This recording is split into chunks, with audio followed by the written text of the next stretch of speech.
The London lollipop फिर से स्वागत करता है दोस्तों आप सभी का। आज हम बात करने वाले हैं एक ऐसी एक्ट्रेस की जो जब अपनी पीक समय पर थी तो सिर्फ पब्लिक ही नहीं बल्कि मजिस्ट्रेट भी इनके दीवाने हो गए थे। और एक कोर्ट के मजिस्ट्रेट ने सिर्फ इन्हें समन इसलिए भेज दिया था क्योंकि वो इन्हें सामने से देखना चाहता था। तो आप इस बात से इसका अंदाज़ा तो लगा ही सकते हैं कि इनकी दीवानगी लोगों में किस कदर थी। दोस्तों यहाँ पर हम बात कर रहे हैं एक्ट्रेस श्रीदेवी की, जिन्होंने अपने 54 साल की लाइफ में इतना कुछ अचीव किया है कि किसी एक्ट्रेस या फिर एक्टर को इतना कुछ अचीव करने के लिए एक नहीं दो नहीं बल्कि 3 से 4 जन्म लेने पड़ेंगे। सोचकर देखिए जरा आप यहाँ पर कि इनकी लाइफ सिर्फ 54 साल ही थी, लेकिन इन्होंने इन 54 साल में से भी 50 साल सिर्फ फिल्म इंडस्ट्री में ही गुजारा है। मतलब इन्होंने सिर्फ 4 साल की उम्र में ही फिल्म इंडस्ट्री में एंट्री कर ली थी। जी हाँ, श्रीदेवी का जन्म 13 अगस्त साल 1963 को तमिलनाडु के शिवकाशी के मीनमपट्टी में हुआ था। और जब ये सिर्फ 4 साल की ही थी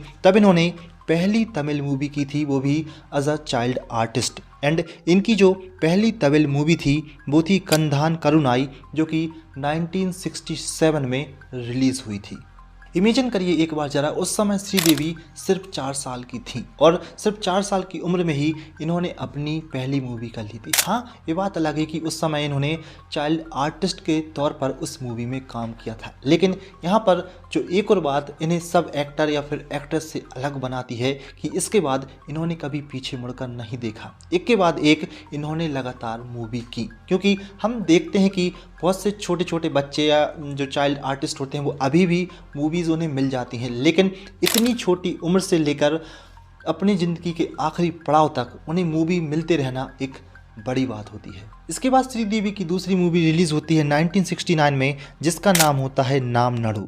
और फिर इसके बाद श्रीदेवी चली जाती हैं मलयालम इंडस्ट्री में, और वहाँ पर इनकी जो पहली मूवी होती है वो साल 1971 में रिलीज़ होती है, जिसका नाम होता है पूमपट्टा।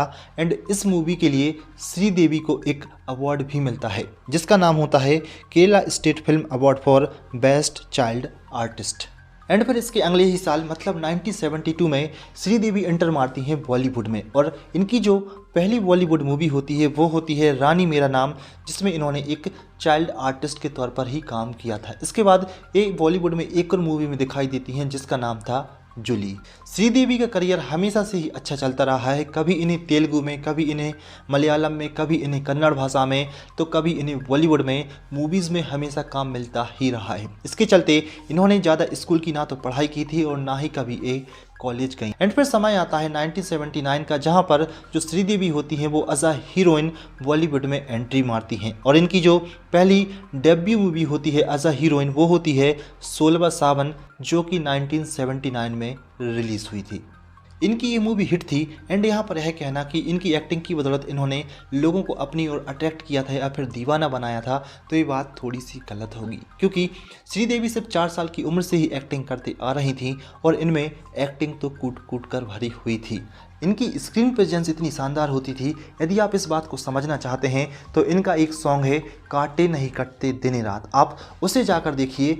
इस पूरे गाने में श्रीदेवी ने एक ब्लू कलर की साड़ी पहन रखी है एंड वो सिर से लेकर पैर तक पूरी ढकी हुई हैं, लेकिन इनकी जो स्किन प्रेजेंस थी एंड जो इनकी एबिलिटी टू लुक एरोटिक थी वो इतनी शानदार थी कि आज की जो हीरोइन है जो सिर्फ 10% कपड़े ही पहनती हैं, लेकिन फिर भी वो उतनी एरोटिक फीलिंग लोगों में नहीं जगा पाती हैं जितना कि श्रीदेवी ने एक ब्लू कलर की साड़ी पहनकर एंड सिर से लेकर पैर तक ढके होते हुए भी लोगों में जगा दी थी। ये थी इनकी स्क्रीन प्रेजेंस और ये थी इनकी खूबसूरती और ये थी इनकी एक्टिंग। फिलहाल ये तो हमने आगे की बात कर दी, लेकिन जब इनकी 16वां सावन 1979 में रिलीज़ हुई थी, इसके बाद इन्होंने बहुत सारी मूवीज़ की थी, लेकिन इन्होंने असली तहलका तो मचाया था 1983 में। जी हाँ, जब हमने वर्ल्ड कप भी जीता था। और इसी साल 1983 में श्रीदेवी की एक मूवी रिलीज़ हुई थी जिसका नाम था हिम्मत वाला, एंड ए अपोजिट थी जितेंद्र के। और यह मूवी उस साल की सबसे बड़ी सुपरहिट मूवीज़ में से एक थी। एंड यह मूवी उस साल की one of the highest grossing Hindi film of the year थी। एंड इसी मूवी से श्रीदेवी को बहुत ज़्यादा नेम फेम मिला था, उनके चर्चे चारों तरफ हो रहे थे। एंड ऐसा इसलिए हुआ था क्योंकि इस मूवी में एक गाना था नैनों में सपना। यह गाना उस समय का बेहद ही सुपरहिट गाना हुआ था। और इस गाने में यदि आपने देखा होगा तो इस गाने में बहुत सारे मटके रखे हुए थे, मटके ही मटके थे जिनकी बातें तो हुई थी, साथ ही साथ श्रीदेवी ने इस गाने में जो कपड़े पहने थे, जो इनके आउटफिट्स थे, वो भी लाजवाब थे, जिनकी चर्चा बहुत ज़्यादा हुई थी उस समय पे। फिलहाल दोस्तों, यदि हम श्रीदेवी की करियर के बारे में या उनकी बायोग्राफी के बारे में बात करने लग जाएं तो कम से कम हमें 40 से 50 मिनट चाहिए, क्योंकि इन्होंने अपने 50 साल के करियर में 300 मूवीज़ में काम किया है और इनमें से बहुत सारी मूवीज़, मतलब अधिकतर मूवीज़ हिट, सुपर हिट ही रही हैं, ब्लॉकबस्टर रही हैं। एंड साथ ही साथ इन्होंने बहुत सारे ऐसे गाने किए हैं जिसकी बदौलत ये साल बाय साल टॉप एक्ट्रेस की लिस्ट में हमेशा ऊपर ही रही हैं। फिलहाल हम चलते हैं उस किस्से की ओर जहां पर एक मजिस्ट्रेट ने इन्हें सिर्फ इसलिए कोर्ट में बुला लिया था क्योंकि वो श्रीदेवी को सामने से देखना चाह रहे थे। यह किस्सा एडवोकेट माजिद मेमन ने हाल ही में एक इंटरव्यू में बताया था कि कैसे एक कोर्ट के जज ने श्रीदेवी को समन सिर्फ इसलिए भेज दिया था क्योंकि वो उन्हें सामने से देखना चाह रहे थे।